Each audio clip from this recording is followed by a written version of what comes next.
જય શ્રી માતાજી. ચાલો આજે એક એવી દિવ્ય ગાથામાં ડૂબકી મારીએ જે આપણને સૃષ્ટિના સર્જન પહેલાં લઈ જાય છે. આ એક એવું રહસ્ય છે જેને જાણવા માટે તો ખુદ દેવોને પણ તપ કરવું પડ્યું હતું.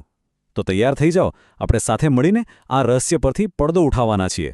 જરા વિચારો તો, એક એવો સમય જ્યારે કશું જ નહોતું, ન સૂર્ય, ન ચંદ્ર, ન તારા, કશું જ નહીં. તો પછી હતું શું? આ એક એવો સવાલ છે જેણે મોટા મોટા ઋષિમુનિઓને પણ વિચારતા કરી દીધા હતા, અને આ જ સવાલ આપણી આજના અધ્યાયનો પાયો છે. તો આ આખી કથા શરૂ ક્યાંથી થાય છે?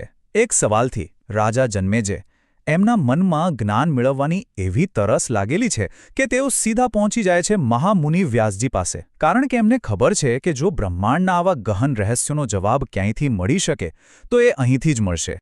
જુઓ, રાજાનો સવાલ સાંભળવામાં તો બહુ સીધો લાગે, પણ એની પાછળ બ્રહ્માંડનું સૌથી મોટું રહસ્ય છુપાયેલું છે.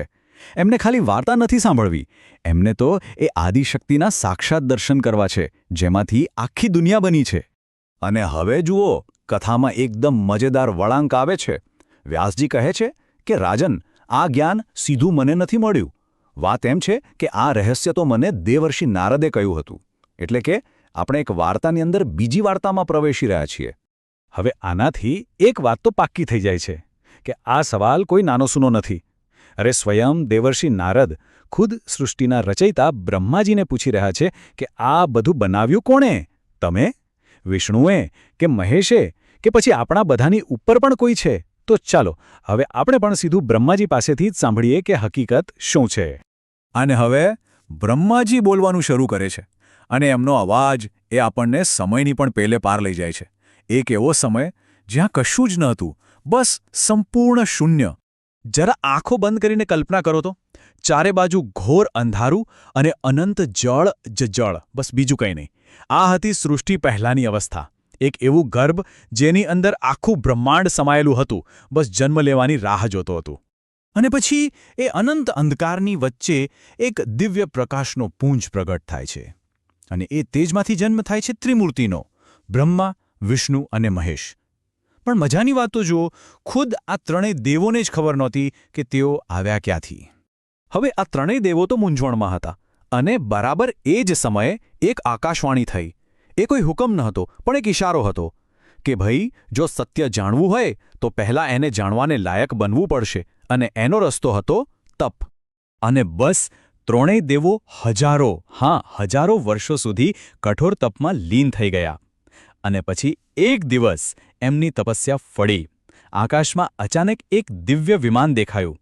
અને સાંભળો, એ ખાલી વિમાન નહોતું, એ તો એક નવા જ જગતનો દરવાજો હતો. એ વિમાન એમને એક એવી દુનિયામાં લઈ ગયો જેની તો આપણે કલ્પના પણ ના કરી શકીએ. સોનાના મહેલ, હીરાના થાંભલા, ચારે બાજુ મધુર સંગીત. સમજી લો કે આ કોઈ જગ્યા નહોતી, પણ જાણે કે સાક્ષાત ચેતનાનો જ એક હિસ્સો હતો. અને આ દિવ્ય યાત્રાનો અંત આવ્યો મણિદ્વીપ પર.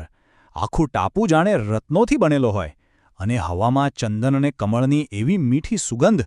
બસ આ જ એ જગ્યા હતી જ્યાં બ્રહ્માંડનું સૌથી મોટું રહસ્ય એમની રાહ જોતું હતું. અમે ત્યાં મણિદ્વીપની બરાબર વચ્ચે એમણે એ જોયું જેની માટે એમણે હજારો વર્ષ તપ કર્યું હતું. એમની સામે સાક્ષાત આદિશક્તિ ભગવતી ભુવનેશ્વરી વિરાજમાન હતા. એ જ શક્તિ જેમાંથી તેઓ પોતે જન્મ્યા હતા. દેવીનું સ્વરૂપ કેવું હતું? જરાય ભયાનક નહીં, બલકે શાંતિ અને કરુણાથી છલકાતું હતું. એમના હાથમાં પાશ અને અંકુશ હતા, જે બતાવે છે કે આખા બ્રહ્માંડ પર એમનું નિયંત્રણ છે.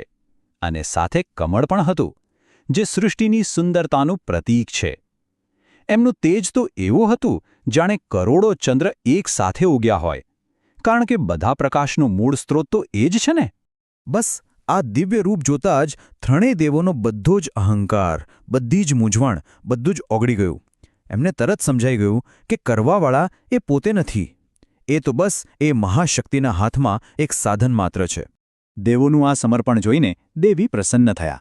અને પછી એમણે બ્રહ્માંડનું સૌથી મોટું સત્ય પ્રગટ કર્યું અને ત્રણેયને પોતપોતાનું કામ સોંપ્યું. દેવીએ કહ્યું, હે બ્રહ્મા, તમે સૃષ્ટિનું સર્જન કરશો. હે વિષ્ણુ, તમે એનું પાલન કરશો. અને હે મહેશ, જ્યારે સમય આવશે ત્યારે તમે એનો સંહાર કરશો. આ રીતે બ્રહ્માંડનું સંતુલન જળવાઈ રહેશે. પણ આ બધાની સાથે એમણે એક બહુ જ મહત્વની વાત કહી, અને આ જ આખી કથાનો સાર છે. એમણે કહ્યું, યાદ રાખજો, આ બધું મારી શક્તિથી જ ચાલે છે. હું જ મૂળ પ્રકૃતિ છું. મારા વગર કશું જ શક્ય નથી. એટલે કે આ બધું જે દેખાય છે એમના વગર એક પાંદડું પણ હાલી શકે નહીં. તો પછી આ કથાનું આપણા માટે શું મહત્વ છે?